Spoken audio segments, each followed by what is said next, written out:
श्री स्वामी समर्थ. रिक्षात बसताना आपण आपल्या कुटुंबाला बसवतो की तुम्ही चला पुढे, मी मागणे येतो बाईकवरनं की दुसऱ्या गाडीने मी येतो. कधी पण रिक्षाचा नंबर नोट डाऊन करायचा का ते मी तुम्हाला सांगतो. रिअल स्टोरी आहे, माझ्यासोबत झाली होती, खरी गोष्ट आहे. नाशिकला गेलो होतो, नाशिकला लग्नाला. आणि त्याच्यामध्ये झालं काय, माझे कुटुंब होतं, माझी मिसेस आणि माझ्या छोट्याचं 2 मुली. गेलो लग्नाला. लग्नामध्ये आमचे साडू मिळाले, भेटले आम्हाला की चला आमच्या घरी. चला म्हटल्यावर आम्ही म्हटलं ठीक आहे, लग्न कार्य झालं का जाऊया. आणि त्यांची बाईक होती, त्यांची पण मिसेस आणि एक मुलगी. ते म्हटले हे रिक्षात जातील, आपण मागे मागे जाऊया. म्हटलं ठीक आहे चालत. चला भगूरला जायचं होतं. ओके, निघालो मी त्यांच्या बाईकवर आणि माझी मिसेस, माझी मेवणी आणि माझ्या 2 मुली आणि त्यांची एक मुलगी, अशा 3 जणी त्या रिक्षात. आणि मी त्यांना फॉलो करते. मला नेहमी कोणत्या पण गाडीचा नंबर नोट डाऊन करायची सवय आहे की लक्षात मी ठेवतो. ठीक आहे, त्या रिक्षात बसल्या, त्या रिक्षाचा नंबर मी नोट डाऊन केला. रिक्षा इकडून तिकडं तिकडून इकडं.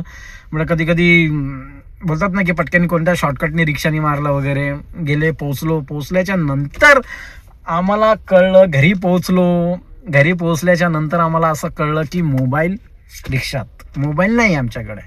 मोबाईल त्या बॅगच होता. ती बॅग मागच्या साईडला टाकली होती, का हातात बॅग वगैरे होतं. म्हटलं ठीक आहे, म्हटलं भाई आता मोबाईल कसा, कुठे, काय, शोध, ही पिशवी बघ, ही बॅग बघ, खिशे चेक कर.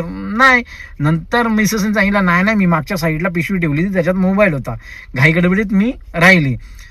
मग तेवढ्यात आमचे साडू मला म्हणतात तुम्हाला मोबाईलच नाही भेटणार. मी म्हटलं शक्यच नाही. म्हटलं नंबर मला माहिती आहे, रिक्षा जिथं उतरवलं आणि जिथनं रिक्षा पकडली बोल तिकडूनच आपल्याला भेटणार. पुरा भगूर उलता पालता घातला होता मी माझा मोबाईल शोधायला. त्याच्यामध्ये त्यांचे जिथे रिक्षा उतरवली तिथे आजूबाजूला जे दुकान होतं त्यांनी पण आम्हाला खूप सहकार्य केलं. त्या भगूरच्या एका मोबाईल शॉपवाल्यांनी पण मस्तपैकी एकदम सपोर्ट केला सगळ्यांनी आम्हाला. आणि फायनली मोबाईल तर मिळाला की ज्या रिक्षामध्ये होता, की त्या रिक्षावाल्यांनी त्याच्या घरी जाऊन तो फोन चार्जला लावला होता. मग फोन चार्जला लावल्यावर तो बोला हो तुमचा मोबाईल आहे माझ्याकडे. मग भेटला. तर माझं असं म्हणणं आहे की कधी पण तुमचा फॅमिली मेंबर गाडीत बसवता तुम्ही, कोण लेडीज असो, जेंट्स असो, मुलगा असो, मुलगी असो, आपण म्हणतो तुम्ही चला पुढं, मी मागणे येतो, तुम्ही या रिक्षात नाही, नंबर नोट डाऊन करायचा कधी पण. कोणत्या पण गाडीचा, ती बाईक असो, 4 व्हीलर असो, ट्रक असो, नाही. कधी पण आपल्याला माहिती आहे की ही गाडी आपल्या इथून जाणार आहे किंवा ही फॅमिली आपली या गाडीत आहे, कधी पण नंबर नोट डाऊन करायचा. माझा शेवटी मोबाईल भेटला, शिकवण पण मिळाली आणि ती उपयोगी पण पडली. तेही श्री स्वामी समर्थ.